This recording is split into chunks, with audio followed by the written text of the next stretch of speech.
préparation du rendez-vous définitif de signature de l'acte chez le notaire. Alors, chacun doit venir chez le notaire. Si jamais certains d'entre vous ne peuvent pas venir, il faut le prévenir bien avant, de manière à ce que nous vous préparions des procurations.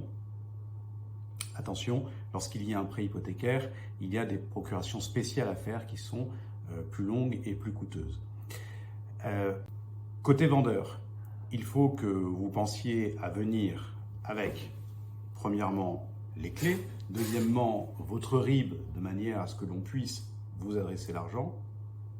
Il faut que vous veniez éventuellement avec les documents que vous entendez remettre à l'acquéreur, tels que des certificats de garantie pour une partie du mobilier ou des documents que vous ne lui aurez pas remis auparavant. Une fois que l'acte définitif sera signé, nous vous remettrons une attestation qui vous permettra de résilier votre assurance à une autre date que la date de résiliation annuelle.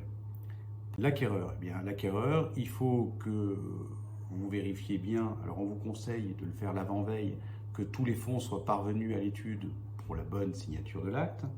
Il faut que vous veniez avec votre assurance si vous ne l'avez pas, une copie de votre attestation d'assurance si vous ne l'avez pas envoyée auparavant.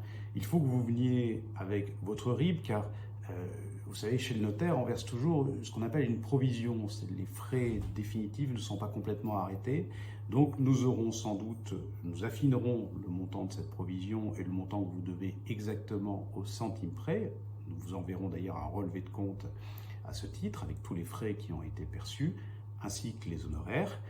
Et pour vous renvoyer l'argent, nous avons l'obligation de le faire par virement. Donc il nous faudra votre RIB. Pensez à nous le porter en original, nous vous le ferons signer de telle manière qu'il n'y ait pas de confusion sur le destinataire de ces fonds.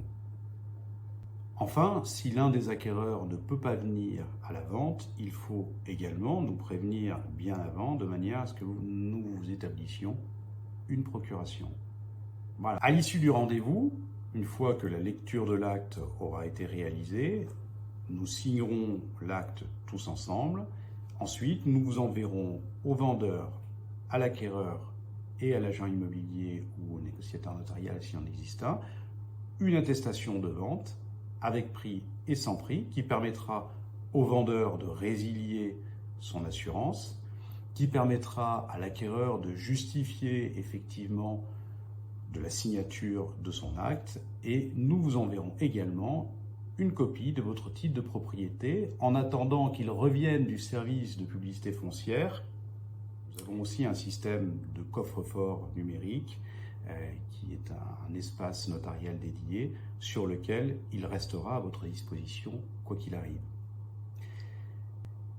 Je vous remercie de nous avoir suivis et vous donne rendez-vous à très bientôt pour un prochain tuto.